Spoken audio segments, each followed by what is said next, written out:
KWFM, South Tucson.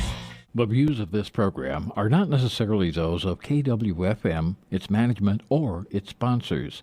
The host is solely responsible for the content.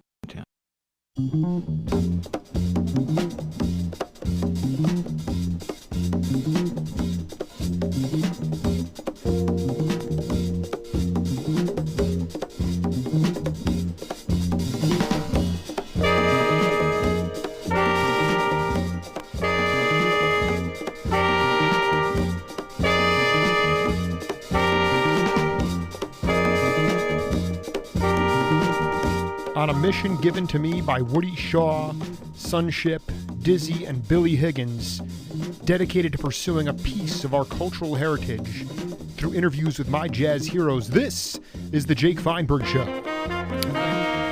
Welcome, everybody, inside the studios of KWFM 1330 The Star. This is The Jake Feinberg Program. Happy to have all of you along with us today. My guest currently tours the world with the Count Basie Orchestra and has 2 Grammys to show for it. But how did he get there in the hard scrabble world of music? Through dedication to his craft, a curiosity about different musical idioms, and by being given opportunities to play with both peers and mentors. His portfolio reads like that of a Cooperstown Hall of Famer, Sammy Davis Jr., Thelonious Monk, Albert King, the Oakland Symphony and San Francisco Ballet Orchestra, Joe Henderson, Bobby Hutcherson, and Al McKibben. He cultivated his skills during a time when you could develop your chops gigging and sitting in with cats who might just be rolling through Pine Bluff, Arkansas. And his move to the Bay Area allowed him to pivot from his rhythm and blues upbringing to the rarefied African classical music, which is referred to by some as jazz. James Leary, welcome to the Jake Feinberg Show. Thank you. I have to ask you, at first, just right off the bat, can we just spend a little time talking about a dear brother of yours, Eddie Marshall? Eddie. Oh, Eddie was my section mate for many years up in the Bay Area. I met him when I was just fresh out of Arkansas, about a few months out of Arkansas. We were in a group called the Fourth Way. Mike Knock, Mike White, and Eddie Marshall became the drummer. You were the bass player before Ron McClure? Yes. You were in the Fourth Way. James Leary was in the Fourth Way. I love it, man. I'm trying to create the Fifth Way at this point. Okay. That's great. So anyway, you from Arkansas, you went out to San Francisco State, but how did you actually meet Eddie there? Well, Mike Knock had played with Eddie in a band back in New York. Mike Knock, the pianist from New Zealand. Oh, absolutely. And he knew Eddie from a group that they played in, and he actually, I guess he asked Eddie to come out to California, and so Eddie moved his family to California. His wife, Sundance at the time, his first wife. And that's how I met Eddie, right? And then actually, what's the name of the album you were on? Was it called Sundance or Dance of the Sun with George Cables? Dance of the Sun. That was a flip on his first wife's name? Right, I believe so. Unbelievable. So James Leary, already part of the Fourth Way, and what do you think in your mind? What did the Fourth Way? What did that title mean? What did that band symbolize? Oh, well, there was the third wave was a form of music at the time, and Mike decided. Well, he said, we'll do a fourth wave because there was a group called the Third Wave, a singing group of Filipino girls. The Third Wave, that George Duke produced. And I used to play with the Third Wave, too. Are you serious? The Third Wave preceded the Fourth, obviously, the Fourth Way. The Third Right. Unbelievable. The Third Wave, you're right. There was a Third Wave, which were a group of teenage Filipino girls that George Duke produced. And they did an album back in 1969 or 70, I believe. So that's where Mike Knock got the name Fourth Way. He decided he'd go one more than the Third Wave and become the Fourth Way. Oh my! This is great. We're talking to James Leary, great, unbelievable bass player. And were you at San Francisco State with George Duke and Pete Magadini at that time? No, I met George Duke 2 years prior at the St. Louis Intercollegiate Jazz Festival, and I was at UAPB, University of Arkansas Pine Bluff. Then it was called Arkansas Agricultural, Mechanical, and Normal. Yeah, I'm in the men's room of the Musicians Union. I shouldn't tell you why. Listen, it's okay. At the station break, you can go find another.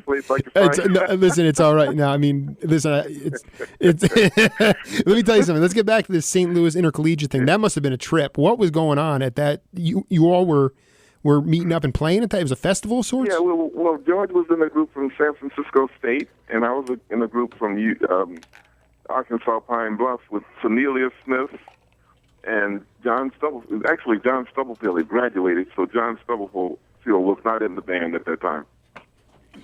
And it was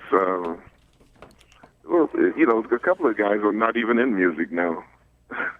But we were a band from University of Arkansas Pine Bluff, and we were participating or competing against other bands from all over the place.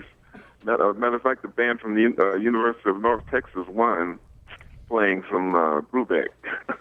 Right, and we were playing Sam Rivers, and George Duke was playing unbelievable piano. I couldn't believe that guy. Right, was he in a trio at that point, or was he as an electric?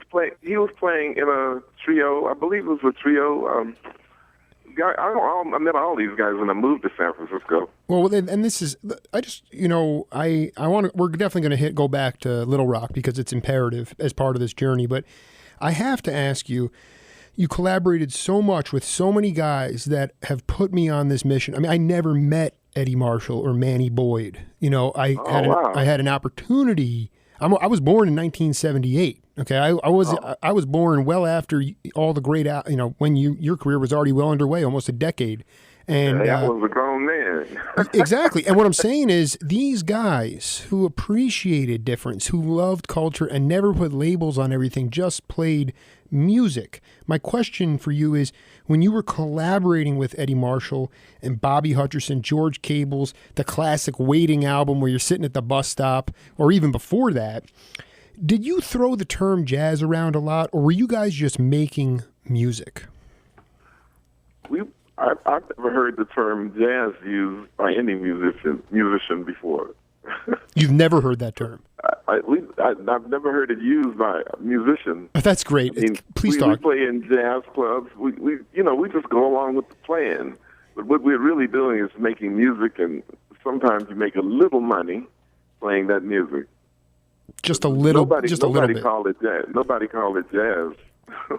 Because, I mean, I had this interview with Big Black, and he was quite forthright about how it was, jazz was originally spelled J-A-S. It was down. Mm-hmm. It was music for the, brothels. You wanted to go down. You wanted to meet some people, have some fun. And it was African-American music. And then somehow, once the money makers and the industry people took over, they wanted to curb it, make it a little more appealing. So they put the Z's on it, and I just say to myself, that really, in Big Black's mind, that was tortured. And it's one reason why Dizzy Gillespie always wanted to call it bebop or, that kind of stuff. And when I look at the time period that I so love the most, which is really when you were in the Bay Area, the late 60s and early 70s time period, it was beautiful music. But there were African Americans who were making that music. And really, I wonder if that word jazz has done a lot more harm to you guys as musicians. Well, I would say because the people making the most money didn't play jazz. Carlos Santana, The Who, and all those kind of guys, they were making big bucks. And there was a few jazz clubs in the Bay Area. There was the Both and after the Both And, there was a serious drop. I mean, a serious drop, because then all you had was the Berkeley Jazz Festival. And for a while, there was something called the Cool Jazz Festival. The Cool Jazz Festival wasn't really a jazz festival. if you want to say they played jazz, because they mainly had rhythm and blues and pop acts on. Now, the term jazz, I have to go back to a conversation I had with U.B. Blake when I flew from New York to Paris, France, sitting next to him once. Mm-hmm. And what he told me was that when he was a kid in knee pants, he jumped out of his window, and went and played in the whorehouses. You know, before they had a real name for it, and so the term jazz was sort of a term that means that you're sort of messing around with the houses of so-called ill repute. I know, yes. That's where those were the first nightclubs, the whorehouses, pretty much. And so he told me that jazz, they didn't really have a name for it, but jazz was something that was thrown around, and pretty soon it just became hardened into J-A-Z-Z, and I can't really tell you the history of it, but when I was playing in the Bay Area, we were just making music, pretty much. When I played with Mike Knock and Eddie Marshall, and we were playing, sometimes it would go toward, what we were hearing on the pop, the stuff we were hearing on the radio, and sometimes it would go toward the stuff that Miles was doing back then, or sometimes it would just be something else. And I was trying to write, and I would just write some stuff, and I would just, what I would enjoy doing was I would write something, and Bobby Hutcherson, one of those masters, would show me how it really went. Can you go a little bit deeper than that? Well, for instance, with the Fourth Wave, that was the first real professional band that I actually wrote anything for, and Mike Knock was a great pianist. He had studied at Berkeley, and Eddie Marshall was a professional. They were all like 5 or 6 years older than me, and I was just a little kid out of college, out of the University of Arkansas Pine Bluff. And for my last few years, I didn't even have a bass teacher down there. Yeah. So I pretty much, but I enjoyed my stay there because I did other things with John Stubblefield and Cornelia Smith. We did other things. We played pop music, and we also studied the music. So I was able to study the music with John Stubblefield and my friends. Occasionally, Pharoah Sanders would come through. And there was a very important situation that I had before I even started playing with anybody. When I first got my first bass back in 1960-something, a man named Art Porter Sr., his son Art Porter Jr. drowned in Thailand. Art Porter Sr. saw me with a bass and said, "Come and play with me on my gig." And so one month after I bought a bass, I had a job every night playing with a master pianist, and he played the roots in his left hand, and that's how I learned all of the standards. Unbelievable. It's taken me all over the world. So God bless Art Porter. Yes, thank you. You know what? That's the point of part of this is to divulge some of those unsung heroes because everybody's had them. And when in my opening, I said you got to play with mentors and peers. And the thing that is amazing to me is you were part of that. You were in Little Rock and then obviously at Pine Bluff, but. That, I've talked to all the Crusaders, and they talk about how those heavy blues cats, Al King, Albert King, and B.B. King, other guys like that, they'd come rolling through there, and because they would get information from those towns about who the cats were to surround them and play. And I have to feel that that's how you got to play with those guys too. When they inquired about who's the bass player in Little Rock, we can go with James Leary. Well, that's exactly right. But when I played with Albert King, I played organ and keyboards. Oh, boy. Because, the reason is because when I was in college, there were no keyboard players. And when guys would come through, there wasn't a keyboardist capable of playing with them. But I was. I played piano before I played bass. And so I would play keyboard with Albert King, but I played bass with Major Lance. Sometimes I would play bass, sometimes I would play keyboards. It depended. I was a hungry college student. I played for whatever. If I had to play piano, I played piano. If I played bass, I played bass. And there were also a lot of places to play. I mean, there were R&B, there were rhythm and blues clubs that you could sit there. I mean, I just want to go back in time for my audience with James Leary as a teenager. When you're up on stage, whether you're playing piano and you're saying, I cannot believe I'm playing with this guy right now. I mean, talk about that feeling of excitement, the opportunity to hone your craft and get to do it with these serious heavy dudes. Well, let me just tell you how deep it was.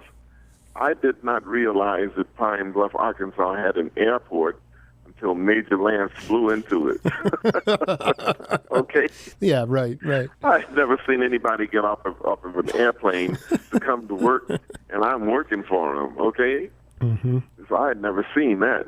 And it was quite thrilling to work with those guys. They were pretty much all down to earth. All they expected for you to do was to be able to play their music, and that's exactly what we did, because there were some really important musicians in Arkansas. One's name was George Galbraith, and I believe he's a mentor of Roy Hargrove. Mm-hmm. I think he moved to Dallas some time ago. And George Galbraith was an excellent arranger. I mean, anywhere in the world, George Galbraith could arrange for anybody. But he was like in Arkansas, he was a high school teacher. Cannonball Adderley was a high school teacher. And some guys just don't leave those jobs. So, it's not that if you're like, people say you're from Arkansas, that's the sticks. Well, maybe it is the sticks, but there are talented and great musicians everywhere. Just because the place is rural or considered to be rural, although Pine Bluff is not rural and Little Rock is not rural, there are great musicians there, and you can't ever overlook a place for that reason. I completely agree, and whether it's guys like your Calvin Keys from Omaha, Nebraska, Mike Longo from down in South Florida, there's havens of music everywhere. It seemed. Talk a little. First of all, why did you not know there was no airport? Is it because you just were in your neighborhoods? That's a fascinating. Pine Bluff, Arkansas. We'll see, but Pine Bluff, Arkansas. I went there with John Stubblefield, who was in the marching band. A guy named David I don't know if you've ever heard of him, but he started playing in the rhythm and blues field in Los Angeles in the 60s and 70s and played with Smokey Robinson. And he was in the rhythm and blues field. He's David I. His real name was David Chappell. And all these guys were in the marching band. So I got a marching band scholarship because there were no concert band scholarships during the winter. I mean, the fall semester was marching band. So if you had a band scholarship, you had to be in the marching band. Mm-hmm. Now, my point is, I went to Pine Bluff in the marching band, and I ended up carrying the flag.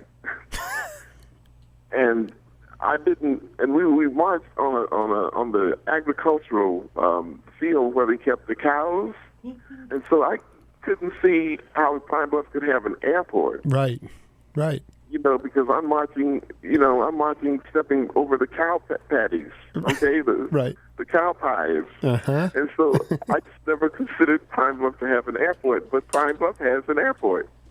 And not only that, if you look into the history of a city, you would know that there's more going on than you would ever think. And I was a teenager not knowing anything. We pretty much don't study the history of anywhere we live. I was questioned by my sociology teacher as to the origins of Little Rock. And I came up with something, about a French explorer seeing the small stones on the shore and called it Le Petit Roche. And I got that right, but I didn't get the explorer right. Yeah, but it was just such a fertile time where you had these guys who gave you a kickstart, and then you get to this school. And the other question I had for you is the neighborhood that you grew up in, was it a segregated neighborhood? Oh yeah. and talk about how strong those neighborhoods were. Where I talk about these guys over and over again, that these neighborhoods were inclusive in the sense that if you got in trouble, the neighbor would be whipping you 3 times before you even got to see your parents. I mean, the point is that kids knew that they were loved and that they were cared for, and so that created some solidarity. But you were there, so why don't you fill us in on that? Well, I came up in the south end of Little Rock. The south end, there's different ends.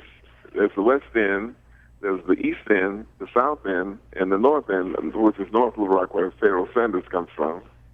And the south end, I had a real notorious cousin named Wamp, and I had a very pretty sister named Barbara. So between my really pretty sister and my cousin Wamp, I could go anywhere in Little Rock and not be bothered.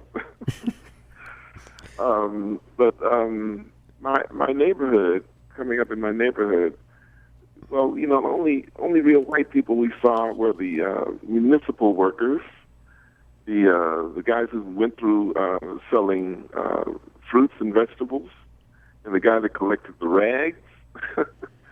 And occasionally, insurance man would come through. And then, he was just trying to rip you off, yeah. And other than that, all the bus drivers and everybody was white. Nobody was black who had a municipal job, and that was just my first 10 years of life. That's all I experienced. All the movie theaters were separated. We had a street called 9th Street, which is a very famous street. Count Basie and Duke Ellington, everybody played on that street. And that street, through urban renewal, was removed from the map as a black street, black culture. It was removed from the world of music through urban renewal, which is a guise, some people say, to take over the hood, which happened pretty much. But one thing about it, after I became a teenager and started playing music, the white musicians would come over to the hood, and we were cool. You know what I'm saying? Mm-hmm. We didn't have any problems. Musicians didn't even care about that. The classic language of music. And this is Little Rock, Arkansas. We're talking with James Leary, who is arguably one of the greatest bass players in the world, and we got a lot more to cover, James. With your career, because your versatility has played out in many different musical idioms, and while I hate labels, you're a jack of all trades. So hang in there. We're gonna go to a commercial break. Maybe you can find another quiet place to go to for the next half hour. Okay, man. And we'll come back and do a whole lot more with James Leary. Okay, bud? Okay. All right. We'll be back in just a little bit on the Jake Feinberg Show. Is it quiet upstairs, baby? This is the Jake Feinberg Show. We'll be right back.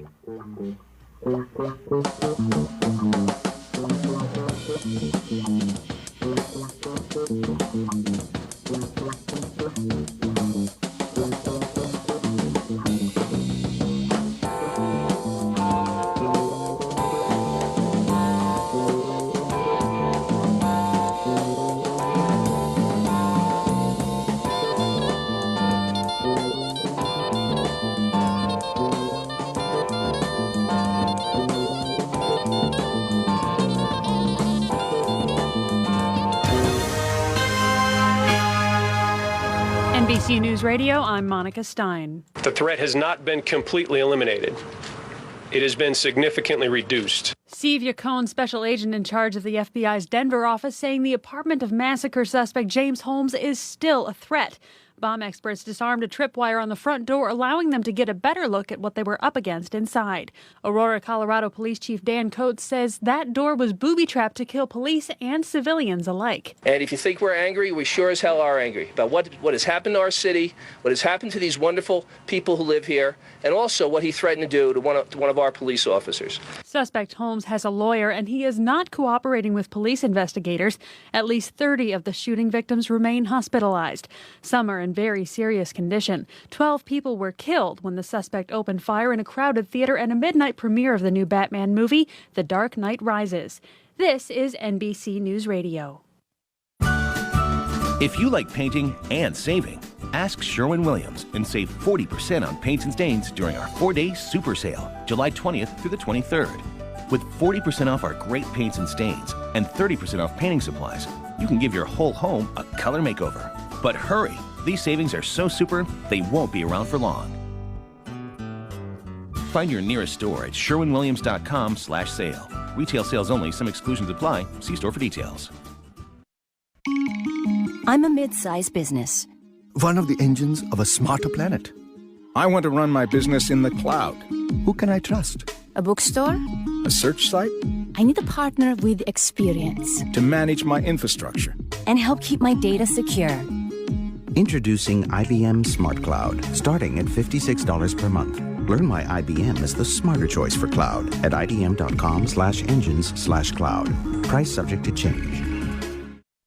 Jay Farner here from Quicken Loans. We've got a program with an interest rate that's dramatically lower than the current rate on a 30-year fixed mortgage. It's called our 7-1 adjustable rate mortgage. The rate today on a 7-1 ARM is an amazing 2.75%, APR 3.03%.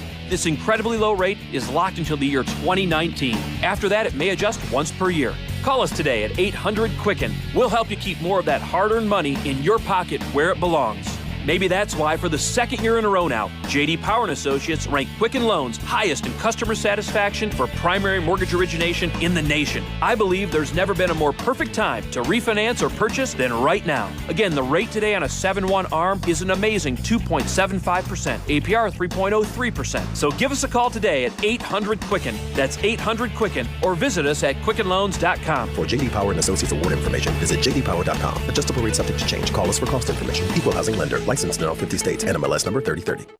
And step backwards to 1970, we have vintage receivers, turntables, speakers, and tape decks for sale with full warranty at reasonable prices. For service on and sales of stereo equipment of all kinds, the in-crowd meets at 4044 East Speedway inside Metronome Music. You can confirm our hours of operation and phone at stereohospital.com, where the misbehaving and misbegotten are rendered civilized and attractive if humanly possible. It's for your child, business, or yourself. When you buy a piano, make sure you go to Hackenberg & Sons. It'll be the beginning of a long-lasting partnership. For more information, visit them at hackenbergpiano.com. In this day and age, people have a lot to protect. You want to know that when you're insuring valuable goods, you have an agent you can trust. Craig Pretzinger is that agent. For auto, home, and life insurance, the Pretzinger Agency is Tucson's most honest and flexible insurance company. Have off-road vehicles or motorhomes? Pretzinger can cover that as well. Pretzinger Agency at 299-5810, located across the street from Sullivan Steakhouse on the southwest corner of River and Campbell. Trust, compassion, and service. The whole package at Pretzinger Agency. Call 299-5810 or text quote to 520-582-5150. 520-582-5150.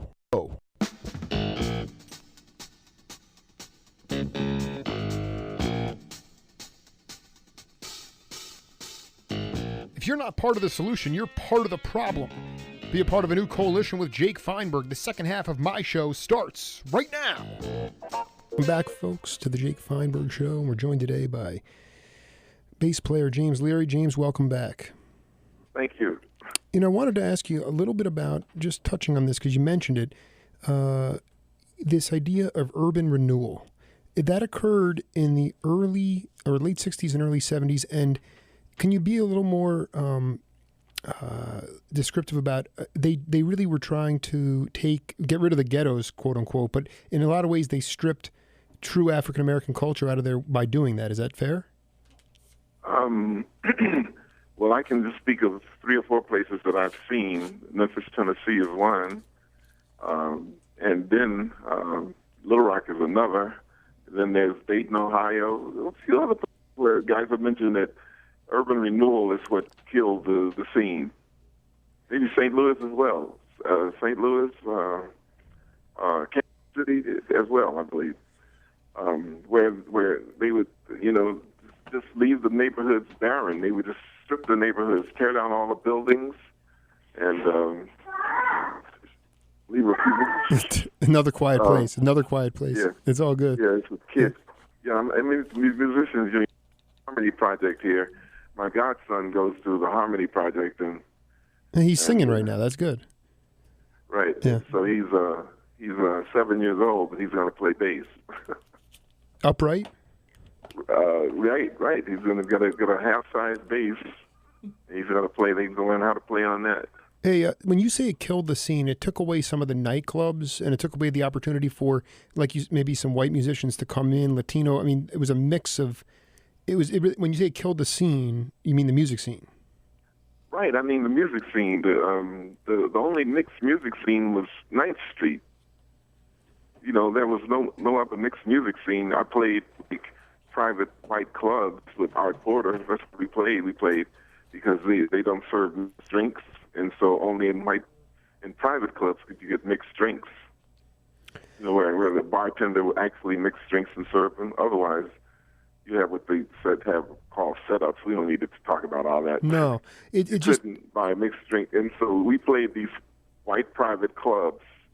I played with a man named Henry Shedd. I played with Art Porter, and there was other bands in Little Rock that played private clubs. They were all, one color. There was one occasion when they did try to mix our band with a white singer, and the Attorney General of Arkansas used to frequent this place, and when he looked up there and saw that white singer with the black band, he blew a fuse. I've never seen a person that red, a human being. It's so hard for someone from my generation to understand. I mean, it's still there. Believe me. I mean, I see it play out every day, all day in our media structure. But I don't. That diversity and difference is what is so appealing about the United States, and why there's so many people that are angry about it. I can only believe that they are just too insecure to understand or appreciate that. The reason I bring up urban renewal is because the band Tower of Power with Chester Thompson out in the Bay Area, they're the ones that they put up that album in '73, and it was just this total implosion of a neighborhood. And so when you moved out to Oakland and San Francisco State, there was a pretty nice scene there, but it was. I'm just trying to figure out the genesis of when the scene started to die, because I put my finger on that early '70s time period as a time when clubs started shutting down, record companies, FM radio came in, and things became a little more stratified and a lot more about money. Well, some people blame it on the Beatles. That rock and roll, Elvis, they'll say that too. Some people blame it on. I don't know, because at the time I moved to San Francisco I had just graduated from college, and George Duke told me that San Francisco was a pretty cool place because he worked there all the time, and so I chose between New York City and San Francisco. So those are major cities, major cosmopolitan, major United States cities. They're not like Little Rock and other places. They are jazz clubs. But even in San Francisco, there was no huge jazz scene. So let me just say that urban renewal, I don't remember. I think urban renewal happened before I left Little Rock, when they sort of tore down 9th Street and left one building, which is now the Flag and Banner, owned by a lady who bought it for $1 and sells flags out of it. Wow. But even she cashed in on the history, because she sells the history of 9th Street out of her building. And so they draw on that history to build up the only culture that Little Rock seems to have, is that culture from 9th Street. It's amazing. It's amazing. It is. I think back, San Francisco may not have had a raging scene, but whether it was the Both And, the Visadero, Jimbo's Bop City, Jack's on Sutter, the Black Hawk, there were places. I'm trying to get a vision of James Leary.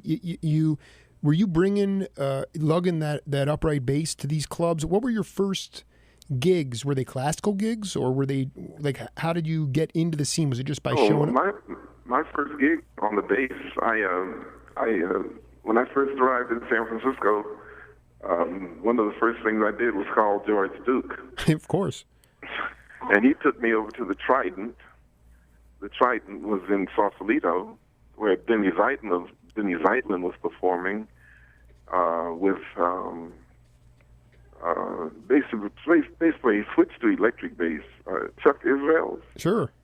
Did he switch? Is he the one that switched to electric? Or Chuck. It's kind of that's a long time ago. Yeah, that's what I. I'm taking. My radio show's a giant step backward. Yeah. Or Chuck Domenico maybe. And Paul Motion. I think it was Paul Motion, Chuck Israels, Denny Zeitlin, and somebody else, and they were performing at the Trident, which stayed open for a while in Sausalito, which was one of the jazz clubs in the Bay Area. And there was a both and there was Jack's on Sutter Street, where your Chester Thompson used to perform on organ. Before he joined Tower of Power, he was performing as an organist, and he was a bank teller during the day. I know, and he was singing the tunes, and he was playing with Rudolph Johnson and Herschel Davis at Jackson Right, Sutter. they had the meanest group you've ever wanted to see. I can't even imagine. Rudolph Johnson. He was a yogi too. They were legendary, man. But see, all you guys were. I mean, that's what I'm saying. When I look, I can't relate to my generation of African American cats. I don't know what they're angry, and they have right to be angry. And maybe it's the deconstruction of the nuclear household. Maybe it's the fact that, like you said, there's one store left on 9th Street in Little Rock, and they're selling off the history.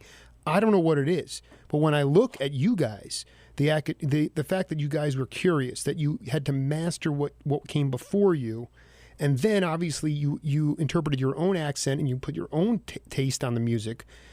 That to me, and then of course, luckily, I mean, say what you will about these companies that, Blue Note or, Columbia, but at least they gave you the imagery and the liner notes to trace this stuff, to be able to sort of, for me, I've never met James Leary, but through the music, I'm able to understand how deep it was and how it just can't be called jazz. But that's why I do this show, and that's why I've interviewed over 170 guys, including George Duke and including all the Crusaders, Henry the Skipper Franklin, John Hurd, all these guys, because that's the generation that resonates with me, and I can't quite understand. There are factors, but it was really a beautiful time. Wow. There's no question there. Yeah. I mean, I just extrapolated off that, Well, after I moved to San Francisco, one of the first things I did was go. It was called George Duke, and then George told me where the music was, and so the next day I went down to the Visadero, and it was in the afternoon, and I walked down to Visadero, and I saw this place where guys were playing. It was Harley White, the bassist, Chuck Hester, the drummer, Bill Bell, who's a legendary guy in the Bay Area. Right. Bill Bell, and I met Bill Bell, and it just so happened that the next day, Bill Bell had organized a protest at the San Francisco Musicians Union because they didn't hire African Americans or black guys in the theater. Wow. And so in the protest, not just out of curiosity, I didn't know anything about San Francisco, and I signed some kind of paper. What do you call it? Petition. Yeah. And next thing I know, my name was in the Musicians Union newspaper. Do not hire James Leary. He's a radical. But right. But so subsequently, when my first time ever sitting in San Francisco was that particular day, and Mike Knock saw me perform, and Mike Knock recommended me to John Handy. So I got into the scene pretty fast, and I played Jimmo's Bop City with a guy named Norman Williams. He became Bishop Norman Williams because they were in the Coltrane Church. Bishop Norman Williams, and Jimmo's Bop City was not the same as it was in its heyday. He was still trying to make it hang, but it wasn't really it wasn't the same thing at all. Right. At the same time, I want to bring up a name to you. Another guy that maybe falls into the category of Al Porter is a guy named Ortiz Walton at San Francisco State, because you were part of the symphony orchestra and then the San Francisco Ballet Orchestra, which is now we're venturing into classical music. And I wonder how that trip all came about. Well, Ortiz introduced himself to me at when I think I was performing in Berkeley at the In Community Theater, some place like that, some student lounge or somewhere. And Ortiz approached me afterwards and introduced himself and invited me to his home. I didn't know who he was. I never heard of him. And then he played for me, and I understood some things. Because, when I was at North Texas State, I was at North Texas State before I went to Arkansas Pine Bluff. Oh, I didn't know that. And I played in the symphony then. That's my first symphony was at North Texas State. I was at North Texas State at the same time. Lou Marini, Ed Sos, Bill Farmer. Absolutely. Bill Stapleton. Mm-hmm. I can name a few. Billy Harper became my housemate. Billy Harper? Yeah, in North Texas. And so the next year, I transferred to UAPB, Arkansas Pine Bluff, but I was in North Texas State my first year of college. What was the decision? Because that place was a raging inferno of music. What was the incentive to go back to UAPB? I just kind of like ran out of money. Right. I was out of state. Yeah, you were like, I'm going back. I kind of run out of money. Something, because my mother had kids, and nobody could really come up. I didn't have a scholarship to North Texas State, but I did get a scholarship to UAPB. Oh, there you go. And so my friends were down there, and so off I went. But North Texas State, if I had my druthers, I probably would have stayed at North Texas State, because there it was set up for music. The place where I went was under construction. They were constructing the music department. Now all that stuff is done. It's all done now. They have a great music department down there now. I will visit them when I go to Arkansas on August 1st. I perform in Little Rock on August 1st. Oh, you do? Play. Right. So I'll run down there and say hello. But then they were under construction. Let me just put it that way. Right. Going back to this third wave, which is still sort of blowing my mind, that occurred after you moved to the Bay Area, and George Duke was already producing that band. When did that come? Right. When I showed up, he was already producing that band. What kind of okay? Can you explain were they singing in the Filipino dialect? What was the language? No, they were singing in English. They were singing what we call jazz. Oh boy, here we go with the they label. Were an ensemble. They were singing ensemble music where they would scat sing. It was bebopish, sort of modern. I can't really put a label. It's hard for me to find a label too. They weren't singing pop music. They were singing, some of George's originals. And George wasn't in the R&B field then either. He was a jazz musician. We'll just qualify jazz musician as being a guy who's not playing R&B at the moment. Wow. Because George can go both ways. And even then, George was working on his master's degree at San Francisco State, as was I. John Handy was an instructor at San Francisco State at the time as well. And who was in when you joined Handy's band? Who was in that band with you? Oh man, it was so eclectic. It was he had a guy playing a guy named Baba Om playing. Okay, wait a minute. This was another version of it. Okay, the first version I played in was Larry Hancock was on drums, Mike White was on violin. Mm-hmm. Then Mike White left, and then a Chinese guy whose name I can't remember replaced him. A Chinese cat. Yeah. Oh, we got to get that name. Playing, yeah. I don't remember this guy, man. I don't remember his name. Email me when you get his name. I need his name immediately. Need it, man. He's faded. John Handy can probably tell you who he was. That's right. I got to talk to John. John was like, yeah. He sort of faded into obscurity. I never heard of him again. Wow. But this was Michael, was Jerry Hahn in the band? Was Don Thompson in the, was that around that? Oh, those guys had just left. So you were in the next incarnation of that band. Right. His big thing at Monterey, wherever it was, that was over. I'd heard about that band. I heard about that concert. Very impressed. And also I'd heard Better Get Hit in Your Soul with Charles Mingus with John Handy. That's right. I knew his name, and I heard that when I was 15 years old, and absolutely could not believe they were playing that kind of music. What also was very cool about that time, and I would have to imagine it goes on now, I just don't have the ability or the research to do it, similar to what Donald Byrd did at Howard with Kevin Toney and those cats. He took the Blackbirds on the road with him, and here you got John Handy, who's an instructor at San Francisco State, and he's picking you out to be in his band.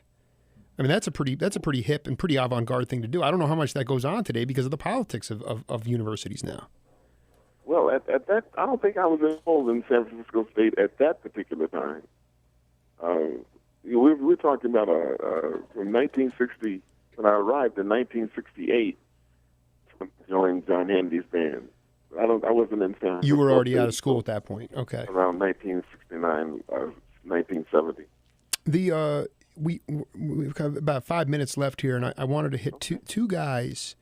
I wanted to get your thoughts on both of them because I really feel like they're just heavy dudes and guys I would have just loved to have given a high five to and seen them live. One of them is Hadley Kalaman, and the other one, he's still okay. He's doing okay. He's alive, but he's not. He's seen better days, and that's your old comrade Bobby Hutcherson. I was hoping you could take the time to talk about what those guys meant to Bay Area music. Well, Bobby, I played with Bobby first in 1969 at the both ends. I could not believe I was playing with Bobby Hutcherson.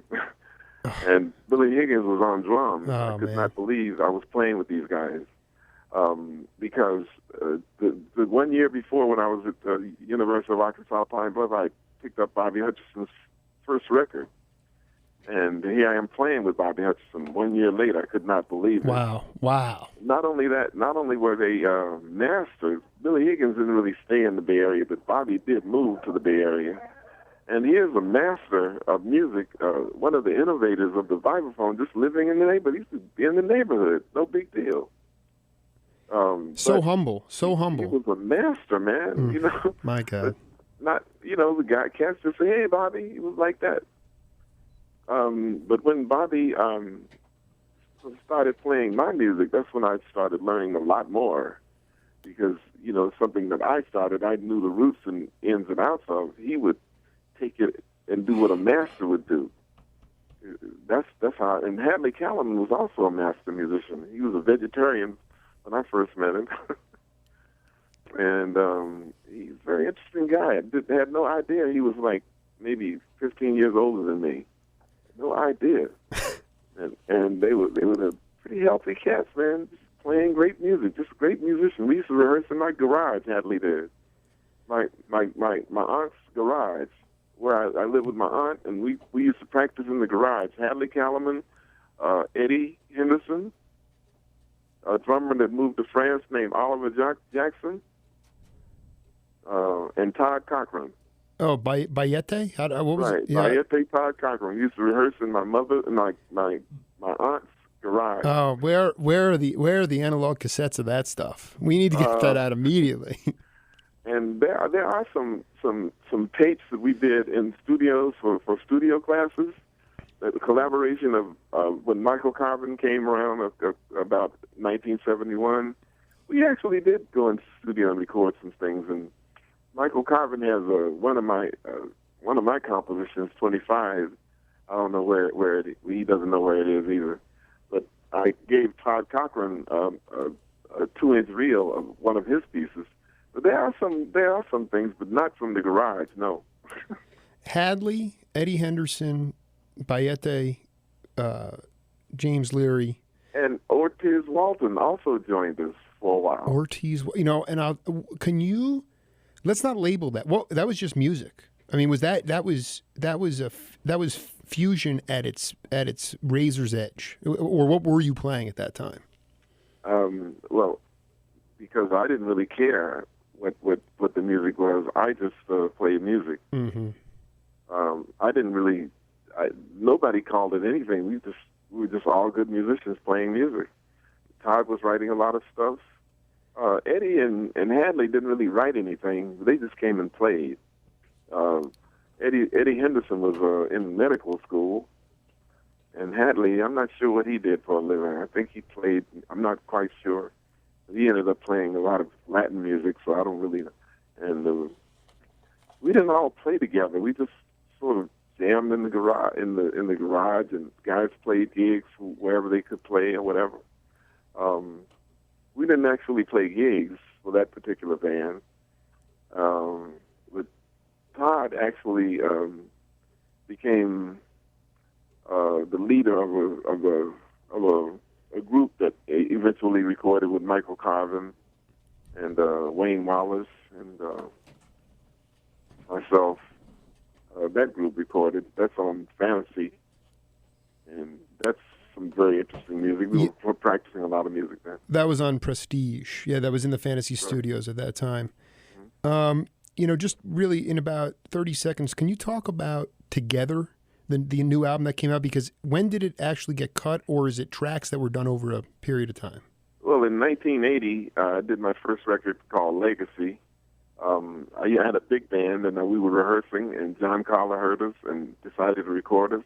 So they recorded the first 7 tracks, and that was called Legacy. That's the first 7 tracks of Together. Mm-hmm. And the last tracks are other music I did in 1995 when I was just practicing at Billy Higgins' house, and Billy said, man, let's record some of this.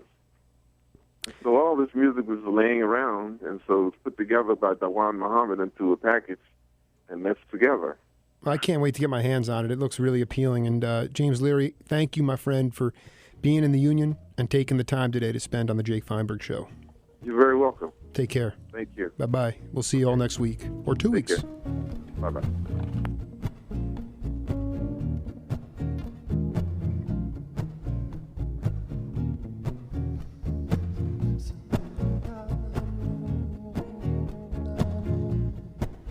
Law enforcement officials say they've managed to eliminate the major threat from the explosives that were set as booby traps inside the apartment of James Holmes, the man suspected of carrying out that mass killing inside a movie theater. Police Chief Dan Oates says the place